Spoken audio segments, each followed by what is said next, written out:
जय जिनेन्द्र। सभी धर्मानुरागी बंधु एवं भगिनी को मेरा सादर प्रणाम। भक्तामर के रचयिता आचार्य श्री मानतुंगाचार्य जी को मेरा कोटि कोटि नमन।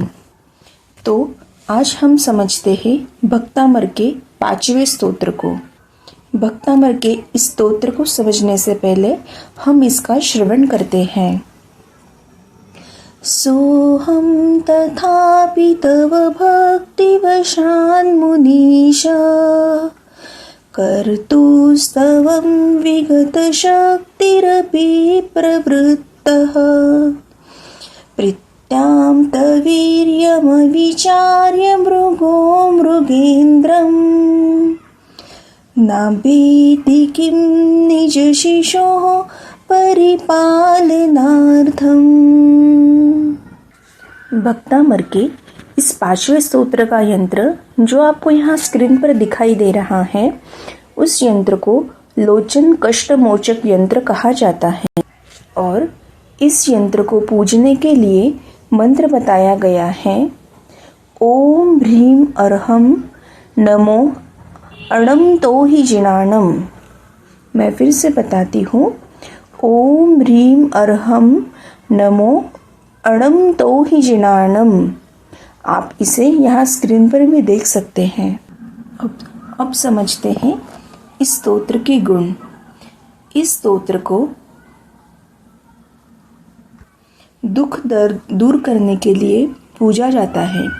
हमारे जीवन में जितनी भी कठिनाइयाँ या फिर कुछ न कुछ प्रकार के दुख आते हैं, तो उससे निवारण करने के लिए या उस दुख का प्रभाव कम करने के लिए हम इस यंत्र को विधिवत पूजते हैं, तो हम दुख से दूर निश्चित ही हो सकते हैं। तो समझते हैं कि इस यंत्र को कैसे गुण बताए गए हुए हैं। इस यंत्र को पास में रखने और काव्य रिद्धि मंत्र द्वारा मंत्रित जल को कुएं में डालने से लाल रंग के कीड़े पैदा नहीं होते। जिसकी आँखों में दर्द हो, भयानक पीड़ा हो, उसे सारे दिन भूखा रखकर सायंकाल मंत्र द्वारा 21 बार मंत्रित कर बतासों को जल में घोलकर पिलाने और आँखों पर छींटने से दुख दूर होता है। अब समझते हैं इस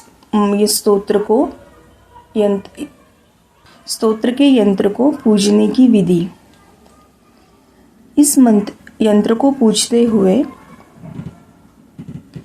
पवित्र होकर पीले वस्त्र पहने, यंत्र स्थापित कर पूजा करें। पश्चात पीले आसन पर बैठकर पीले रंग के फूलों द्वारा 7 दिन तक प्रतिदिन 1000 बार रिद्धि तथा मंत्र का शुद्ध भाव से जाप जपे और हर बार कुंदरू की धूप खेवे।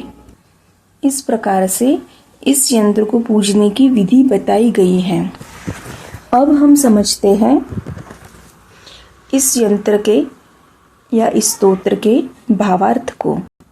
अभी मैं आपको जो इसका भावार्थ बताने जा रही हूँ, उसे समझने के लिए आप यहाँ पे स्क्रीन पे जो चित्र रूपी कथा आपको दिख रही है, वो इस भावार्थ से ही रिलेट है।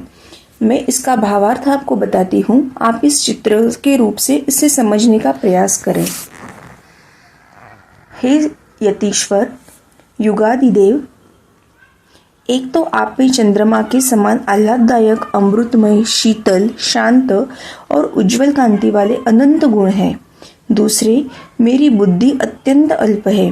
तीसरे, बाल चेष्टाओं से युक्त हूँ।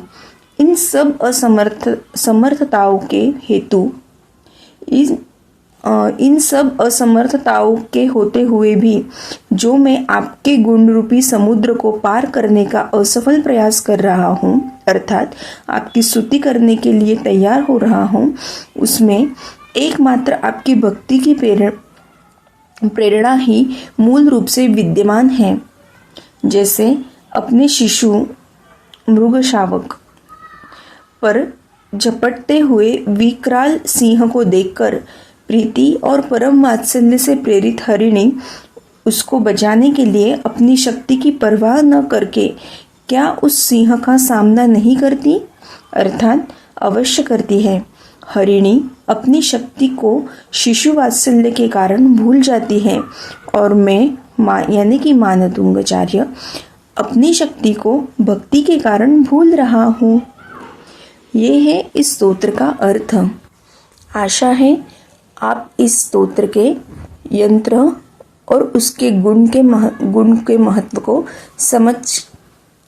समझे होंगे। अगर आपको इसमें कोई भी दुविधा या कोई भी शंका हो तो हमें ज़रूर कमेंट करके बताएं। हम आपकी शंका का समाधान करने का प्रयास ज़रूर करेंगे। जय जिनेंद्र।